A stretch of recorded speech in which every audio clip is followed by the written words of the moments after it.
टोड्के भनेको कता हो? कुन टोड्के? कुन गाउँपालिका पर्छ त्यो? टोड्के भन्ने कहाँ हो? यहाँबाट जान 1 सेकेन्ड पनि लाग्दैन के। ओ कति नमजा हुन्छ नि यार बाइक छोयो भने। Difficult road leads to beautiful destination. पुस्तक मलाई बाई भइरहेछ। चाटु गयो यार। यस्तो त्यो ठाउँ पेट्रोल बाबु भएर बाटो पनि चाटु बनाउने। त्यो कहाँबाट आएको फेरि यस्तो त हुन्छ क्या नि। तेल पनि छैन अब त। दिस प्लेस इज यस्तो भिडबाट खस्यो भने त तपाईँ सिधै तल होइन माथि जे हेऱ्यो भने त्यही रमाइलो लागिरहेको छ। किन होला guys? Hello guys and welcome back to my channel. This is Sujero moto from Pokhara.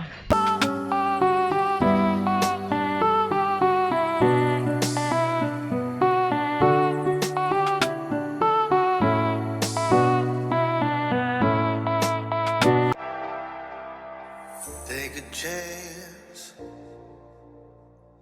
live your life.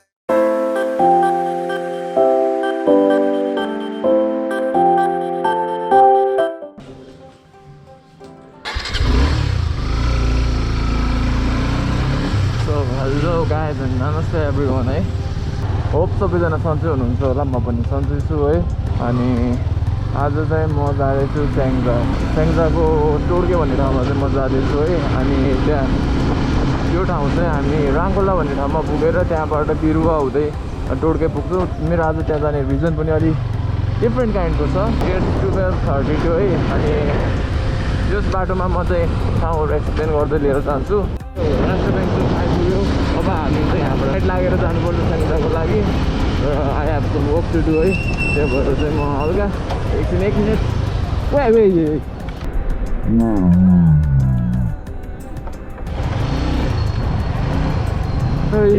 साटु गयो यार।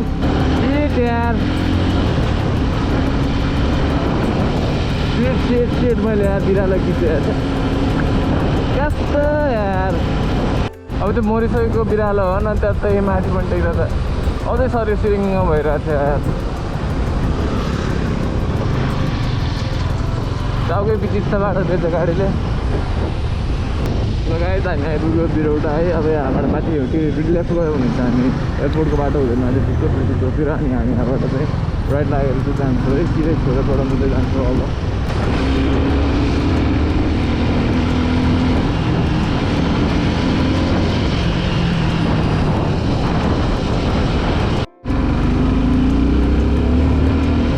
अब हामी यहाँबाट चाहिँ उकालो लाग्छौँ है।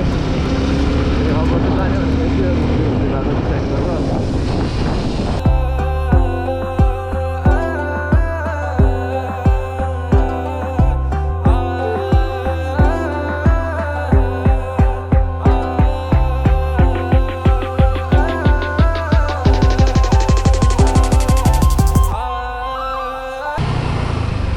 यहाँबाट माथि गयो भने चाहिँ हामी सुब्बा जान्छौँ। सुब्बा चाहिँ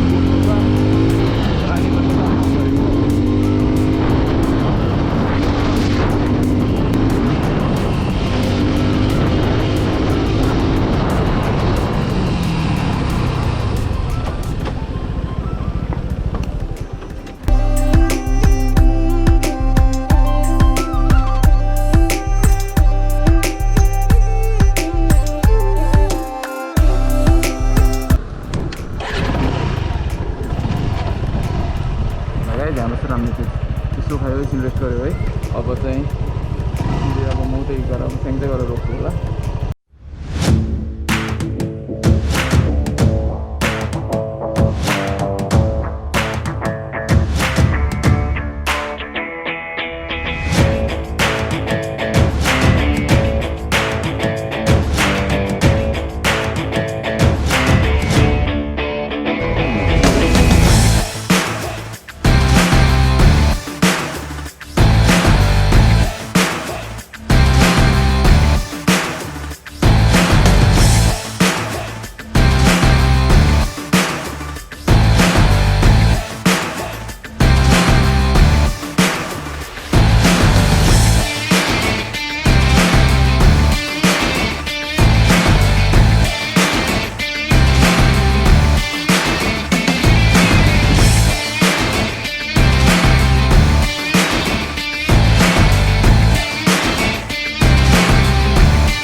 हामी चाहिँ स्याङ्जा प्रवेश गऱ्यो भाइ त्यो भए यो ठाउँलाई चाहिँ हामी उड्ने भन्छौँ अब यहाँबाट चाहिँ हाम्रो स्याङ्जा सुरु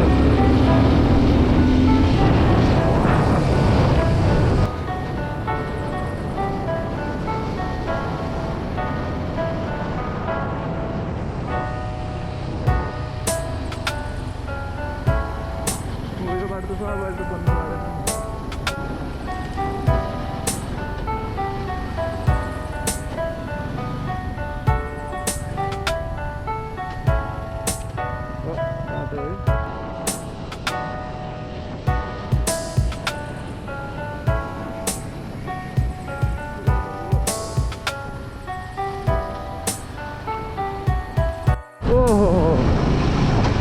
यस्तो जाम रहेछ नि त बालुबाडमा काम बन्दैछ त्यही भएर चाहिँ यहाँ त्यस्तो जाम भएको अवस्था है अब हो बाइक चाहिँ जान्छ खोलाइरहेछ के हुन्छ हेरौँ हो यहीँनिर अड्केको बाटो अड्केको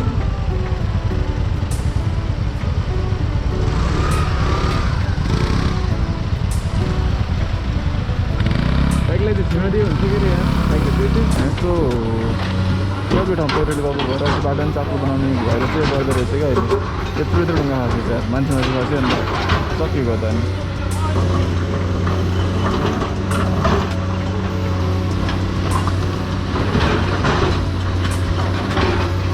हो उता वहीँ कहाँ पुगेको छ जान्दा यता पनि उता पनि यहाँ थुप्रो छ कन्स्ट्रक्सन चाहिँ यो अहिले स्याङ्जाको बाटोमा धमाधम भइरहेको रहेछ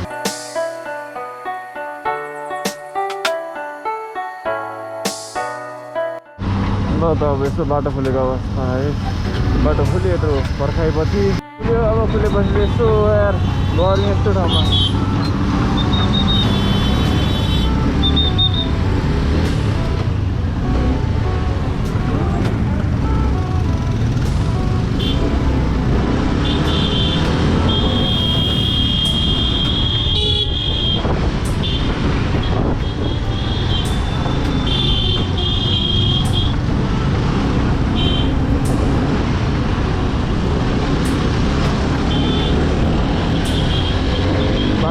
बसेर जाउँ भने यार यसो जामहरू त्यहीँ अड्किहाल्छ अब ढिलो पनि हुन्छ भालुपाड चाहिँ बस्दैन है यो भालुपाड पनि यहाँ धेरै खने रहेछ नि त माटो भालुपाड कहाँबाट जानु जाने ठाउँ नै छैन क्या यार जाने बाटै भत्की छ सबै अब कति हाम्रो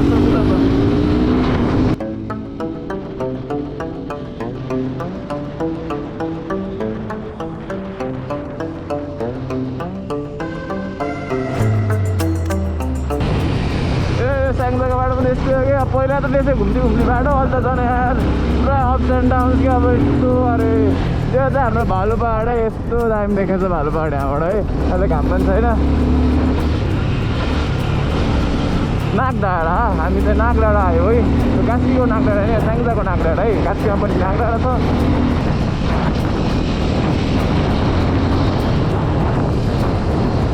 ओ बाटो छ अब यताको बाटो त मजाको बन्ने हो कि स्याङ्जाको बाटो नि बन्ने भयो अब यस्तो धुलै धुलो थियो कहाँबाट आएको फेरि ओहो धुलो धुलो धुलो यो बाटो त धेरै चाक्लो आज पहिला हुन्छ त क्या सानो थियो धुलो धुलो धुलो धुलो अब यस्तोमा त यार के अरे पऱ्यो भने त बाइक त गरेरै जान्छ है यस्तोमा चाहिँ केयरफुलै गाइस ल त अब हामी अब स्याङ्जा बजार प्रवेश गऱ्यो अब हाम्रो यो लाइनमा चाहिँ सबै सोरुमहरू छ है बाइकहरूको सोरुम रोकटपहरू छ अनि हामी यहाँ अब यो कटेर चाहिँ माथि अलिकति माथि छ हाम्रो मेन बजार आयो खै त अब हामी बाहिरको मान्छेलाई चाहिँ स्याङ्जा बजार भनेर चाहिँ यही टोकलाई चिन्ने गर्छौँ है अब अरू त आई डोन्ट नो यताको मान्छेलाई थाहा होला है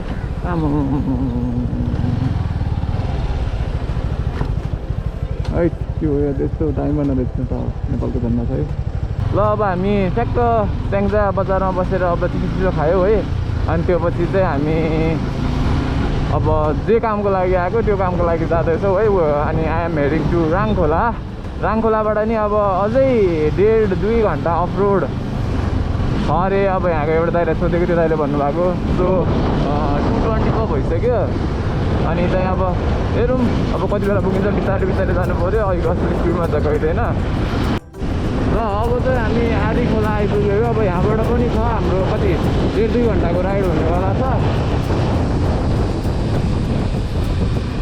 सो अब हेरौँ सातधारा सिद्ध गुफा मन्दिर प्रवेशद्वार स्वागत छ होइन धन्यवाद अब हामी यहाँबाट हुँदै जान्छौँ तर यो बाटो एकचोटि सोध्नु त पर्छ टोडिए पुग्दै पुग्दैन यो बाटो यार अङ्कल टोड्के जाने बाटो यही हो टोड्के भनेको त मुलाबाट टोड्के खै बिरुवा हुँदै जाने भन्दै हुनुहुन्थ्यो मलाई टोड्के जान मानव बिरुवा सुन्नु पर्दैन एकचोटि फेरि हेरेर यसो जाने भनेपछि टाइम लाग्छ टन्नै जान त दाइ टोड्के जाने कताबाट नि टोड्के टोड्के अँ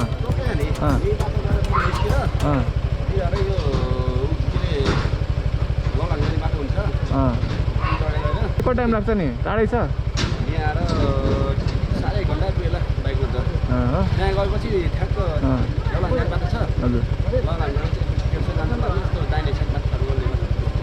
ल त धन्यवाद है ल ल इट्स 2:36 है 2:36 भइसक्यो अब चाहिँ हामी टोड्केतिर लाग्यौँ 1.5 घन्टाको बाटो भन्दै हुनुहुन्छ दाइले है अब चाहिँ बिस्तारै बिस्तारै जाउँ अब कति टाइममा पुगिन्छ फुल अब यस्तै अफरोड हो 1.5 घन्टामा पुगिन्छ भनेपछि 4 त भएँ बज्ने भयो फर्किँदा कति बेला पुग्ने हो पेट्रोलमा पुग्छ पुग्दैन पेट्रोल पुग्दैन जस्तो लाग्यो ऊ कताबाट हो त नि बाटो त्यस्तो छ अनि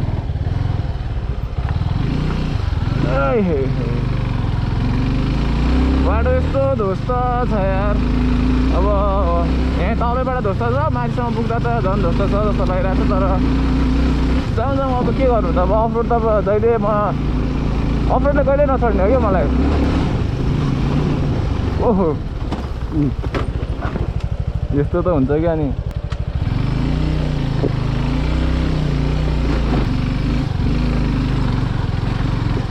बाटो त मुस्ताङ भन्दा बढी सब छैन यार यता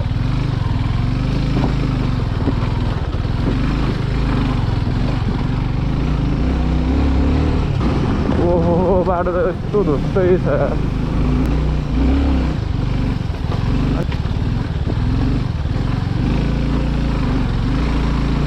बाइक आज त अरू तात्ने भयो यस्तो त बाटो छ बाटो यार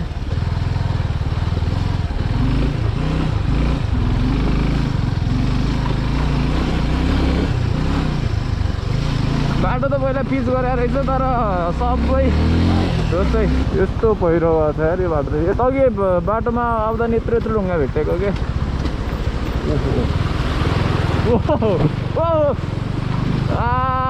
कति नमजा हुन्छ नि यार बाइक छोयो भने बरु मान्छेलाई छुँदा केही हुँदैन तर यो बाइकलाई छोयो भने त हैरान यार ओहो यस्तो बाटो आयो तर माथि चाहिँ मजाको छ अरे के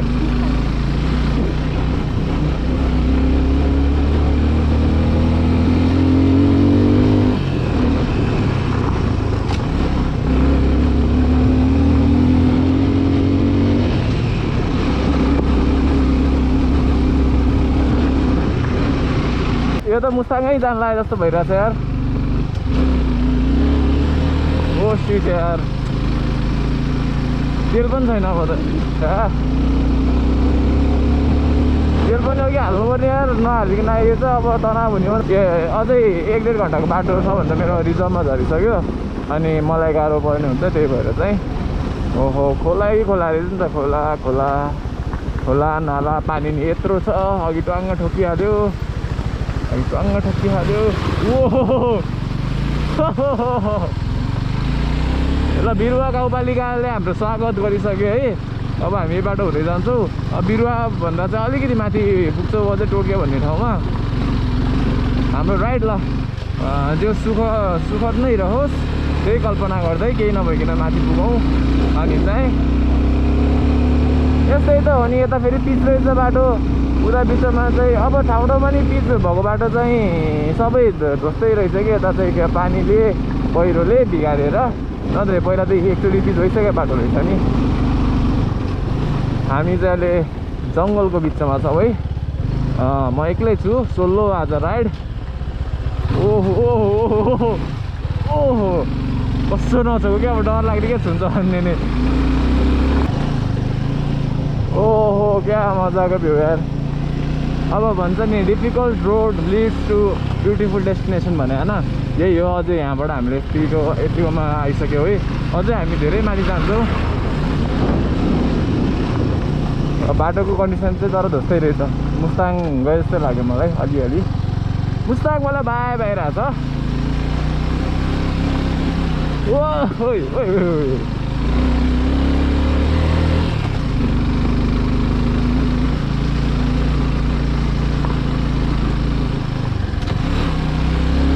ओहो बाटो ओहो बाटो यस्तो मजा भयो चलाउनु त है पाङ्राले त्यो अब यो त रेसिङ टायर भयो नि त अनि त्यही भएर चाहिँ पुरा ठाउँ ठाउँमा ग्रिप छोडिरहेको छ कि अप्रो टायरै चाहिन्छ यस्तोमा आउन त बाटो